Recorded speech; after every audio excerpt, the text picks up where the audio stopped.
What is up, gamers? Staxwell is back at it again today with another market watch. We do have a couple of big news items from LSS. We have the First Strike decks, and we also have an Azelia Armory deck. We also have the results of a bunch of nationals from around the world. Bunch of stuff moving the market, a lot to talk about. Let's just go ahead and not waste any more time and jump straight into it here. I'm sure everyone has seen these First Strike Armory decks and what the heroes do in them, and as well as these new Azelia cards. If you haven't, they're on screen. Go ahead, pause it, give them a read. I'm not going to bore you with the details, but I do, when I read this new Azelia card, line it up, the first thing I thought of was Murky Water. It seems so good with this card. You pitch a blue, you play Line It Up, then on the stack, you activate Riptide's effect to reload your arsenal. You resolve that first, reload Murky Water face down, and then Line It Up resolves, flipping it up, giving it an aim counter and +3. That turns Murky Water into what, a 3-card 10 dominate when it hits, banish 3 traps, yada yada. Seems very good to me. That's initially where my head went. I don't think this card's even going to be very good in Azelia. It could be just because it's a yellow, and Azelia is so like yellow line these days.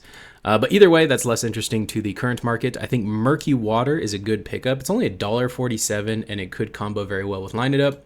Prime to Fight, next card I want to talk about. This is a 5/4/9, but if you have a Might token, it gets +1, and then the Might would give it 1 as well. So this would be a 5/4/11 in most cases with the new Guardian Terra. I know he's just like a Blitz Guardian. There's nothing that says he couldn't come in an expansion slot as an adult or as an armory as an adult later on. And Prime to Fight with the consistent Might tokens that Terra is creating, Prime to Fight kind of seems to slot right into this deck. It also costs 5, which if you pitch 2 blues to play Prime to Fight, you'll have that extra floating resource at the end of the turn to keep that Might token train rolling.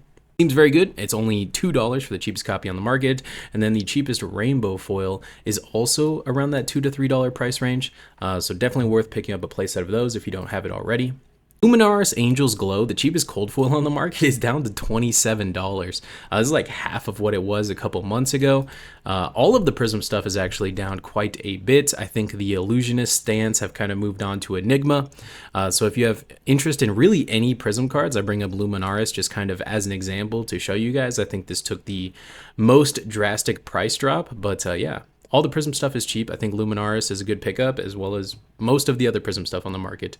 The alternate art Oasis Respite promos that are at the national events, I think it was at a couple callings as well, have finally got their own page on TCG Player. Cheapest copy on the market is currently $60, but there's only like 3 listings. I think people just don't know it's on TCG Player yet. So if you have them and you're looking to sell them, yeah, it's on TCG finally. You could list it, you could post it. I think once people figure it out and start listing them, I actually don't think this price is too far off what it's actually going to land on. I think it's going to be a $50, $60 card, and with new wizards coming in the next set, I think it could even go higher than that as people start needing these for the sideboard. Speaking of needing cards for the sideboard, Warmonger's Diplomacy just keeps going crazy. Cheapest copy on the market is $66, and there's only like 5 sellers. The cheapest rainbow foil on the market is $100. I think this is going up a lot. I mean, obviously it's good against Azelia, but it's also insane against Runeblade, and we're getting 2 new Runeblades. So Warmongers is, yeah, slotted to just keep going up. It's going to be pretty necessary in the next format, it seems like, so if you don't have your copies, you are running out of time, as there is only 4 sellers for this left. Heart of Fendal, you guys are absolute fiends. We talked about this last week on the Market Watch. The cheapest copy is now $326. I still think it seems like the new wizard is going to want to play this card. If the new wizard starts with less than 40 health, every wizard so far has started with less than 40 health, and the new wizard cares about gaining life. It seems like Heart of Fendal is going to be like necessary, almost like a staple in that deck. That's what it seems like. So even $325, I think it's still worth it to pick it up if you have your heart set on that new Earth Wizard. I didn't even mean to do that, if you have your heart set on it. But yeah, don't wait for the hero ability to be revealed for the new Earth Wizard. If you have a feeling that it's going to have something to do with gaining life, you know, I think it's worth picking it up now before all of the effects are revealed and, you know, the real hype comes. Sensor, this one's going up a lot as well. Cheapest copy on the market after shipping is nearly $12. Yeah, and there's not even that many left up here. There's only one page of stuff. There's like 10, 20 copies left, period. Yeah, this card's going absolutely crazy. Makes sense. It's very good against Zen, and Zen is just kind of dominating the meta right now, being able to censor and call like Bonds or Crouching Tiger. Seems very powerful. Yeah, cheapest copy on the market is $10. Sergeant Aethertide, the Marvel from Dynasty. I think people just, whenever a new class gets announced, they go and buy out the corresponding weapon from Dynasty. These cards do look sick. Unfortunately, they're all a little bit bad. I do think, though, if any of them are going to be good, it's going to be Sergeant Aethertide. Cheapest copy on the market is $66. It does seem like the new wizards care a lot about amp, and amp does affect your weapon. So if you're able to amp your Sergeant Aethertide, it kind of acts like a little mini wildfire combo or like a mini Aether Flare combo. I do think, like I said, if any of them are going to be good, it's Sergeant Aethertide. I actually think this card kind of cooks. Cheapest copy on the market is $65. Grander of Valahai, cheapest copy on the market that's not damaged, is $85. That's insanely cheap. I don't think this card's ever been that cheap. So if you've been wanting this card or you had your eyes on it, now could definitely be the time to pick it up. Erase Face, cheapest copy on the market is $1.74, like $2 or $3 after shipping. And there's tons up here for this price tag. This card's going to probably be very good against the new Runeblades, since they're all elementals. As we know, a key mechanic of the elemental talent is fusing, and Erase Face kind of denies all of that fusing synergy. It also denies like them putting back an Earth card with Channel Mount or with a Thunder Step or whatever it's called. I think Erase Face could be like the Amnesia of next format. It could be like the Censor of next format. For only $1.74, it kind of does seem like a steal to me. Blood on Her Hands. All of the warrior stuff is down just across the board. Blood on Her Hands took like the most egregious hit. The cheapest copy on the market is like $2, which is insane. This card used to be like 10, 15 bucks. And Kasai's not like the worst hero ever right now. It just won that Pro Quest Plus event at US Nationals, which had like 150 people in it. Something crazy like that.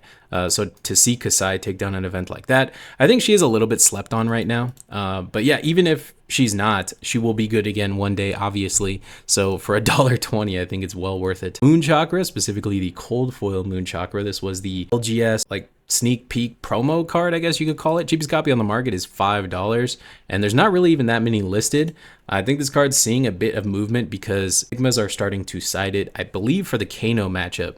But the card is just good. It is kind of above rate. If you're able to transcend a 1-card prevent 5, seems very strong, gets around dominate, gets around CNC. The card actually just kind of seems powerful, and for only $5 to pick up the Cold Foil, seems like a good deal. And I'm sure a lot of people probably have this card and didn't know it was worth any amount of money. So yeah, if you have it, you might be sitting on a little bit of money you didn't know you had. Go ahead, get your $5 out of it if you don't plan on playing Enigma. Reduced to Rune Chant, the extended art. This was an Armory promo from way back in the day. Reduced to Rune Chant is like just actually an insane card. If you have a Rune Chant, it blocks 4 and makes another Rune Chant.